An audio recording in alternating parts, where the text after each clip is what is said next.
BBC host Simon McCoy demanded the SNP politician be slightly fair after he directed a slur at Brexit Secretary David Davis' recent speech on the European Union divorce.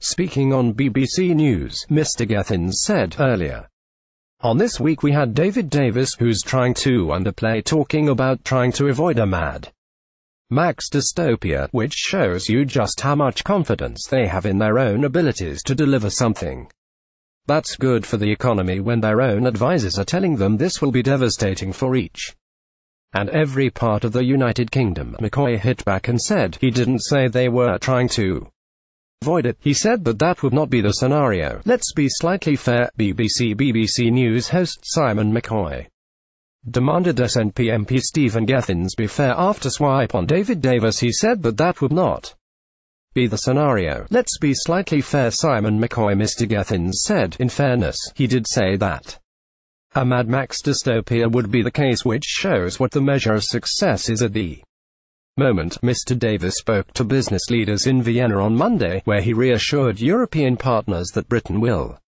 not be plunged into a Mad Max-style world borrowed from dystopian fiction after it leaves the EU. The Brexit Secretary said they fear that Brexit could lead to an Anglo-Saxon race to the bottom, with Britain plunged into a Mad Max-style world borrowed from dystopian fiction.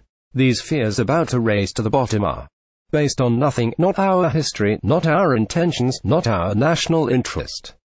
But while I profoundly disagree with those who spread these fears, it does remind us all that we must provide reassurance. Mr. Davis's speech was part of a series of speeches by cabinet ministers where they plan to outline the road to Brexit. On February 14, Foreign Secretary Boris Johnson used his speech to shut down calls by Remainers for a second Brexit referendum.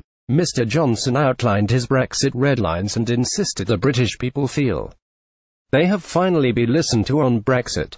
He said the success of Brexit will depend on what we make of it, and it will be a success. The Foreign Secretary warned that any concession to demands from pro-EU campaigners to dilute the exit from the bloc would be a disastrous mistake, urging Remainers to acknowledge that Brexit would bring more cash for Britain's public services and greater democratic accountability. He said, "We will stop paying huge sums to the EU every year, and as the PM herself has said, this will leave us with more to spend on our domestic priorities, including, yes, the NHS.